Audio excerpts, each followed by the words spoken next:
বিশ্লেষণে ব্যাখ্যা করা যাক। গায়না অথবা ফিলিপাইনের কোচ হিসেবে ডুলি সাধারণত খেলতেন হাই প্রেসিং ফুটবল, অর্থাৎ বল হারানোর সঙ্গে সঙ্গে প্রতিপক্ষের অর্ধেই প্রেস করে তার দল, একেবারে জার্মান ফুটবলের ধারা। আর এই প্রেসিং ফুটবল চালু রাখবেন তিনি বাংলাদেশেও। অনুশীলনে তার শিষ্যদের প্রেসিং ফুটবলের তালিমও দিয়েছেন। তাই ডুলি যে বাংলাদেশকে প্রেসিং ফুটবল খেলাবেন তাতে কোনো সন্দেহ নেই। তাই সান মারিনোর বিপক্ষে ডুলির সম্ভাব্য ফরমেশনটা হতে চলেছে 4-2-3-1, যার অর্থ তিনি মিডফিল্ডে রাখবেন দুইজন, মধ্যমাঠে ডাবল পিভট, যার মাঝে একজন খেলবেন জিপলাইন প্লেমেকার হিসেবে, অপরজন রক্ষণাত্মক ভূমিকায়।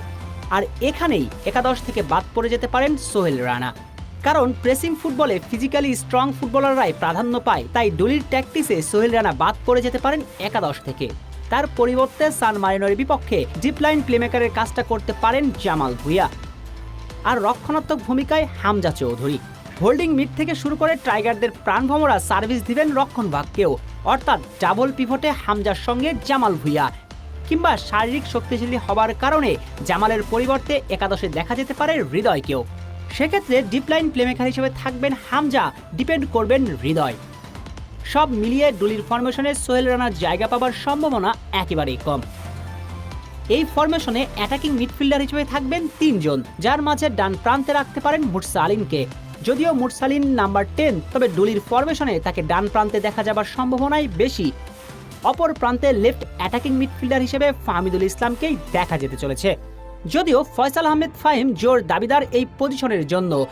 কাবরেরা তার সময়কালে ফাহমিদুলকে রাইট উইংয়ে শিফট করিয়ে ফাহিমকে খেলিয়ে যেতেন লেফট উইংয়ে, কিন্তু ডুলির আমলে এই সুযোগ কমে আসছে বসুন্ধরা কিংসের ফুটবলার ফয়সাল আহমেদ ফাহিমের জন্য। কারণ প্রেসিং ফুটবলে গতি এবং শারীরিক শক্তি খুবই গুরুত্বপূর্ণ। আর ফাহিম গতিশীল হলেও শারীরিকভাবে এগিয়ে ফাহমিদুল ইসলাম, তাই ফাহমিদুলকে দেখা যেতে চলেছে একাদশে। এই দুজনের সঙ্গে একজন ক্রিয়েটিভ মিডফিল্ডার অর্থাৎ পিওর নাম্বার 10 হিসেবে থাকবেন কোনো সন্দেহ ছাড়াই সমিত সোম। সমিত মাঝে মাঝে মুরসালিনের সঙ্গে পজিশন বদল করে প্রতিপক্ষকে চমকে দিবেন এবং প্রতিপক্ষের অর্ধে প্রেস করবেন ফাহমিদুল আর সমিত। অর্থাৎ ডুলির প্রেসিং ফুটবলে শারীরিকভাবে পিছিয়ে থাকা ফাহিম আর সোহেল রানার সুযোগ কমে আসবে। এজন্য এক নতুন বাংলাদেশের ছোঁয়া দিতে চলেছেন ডুলি।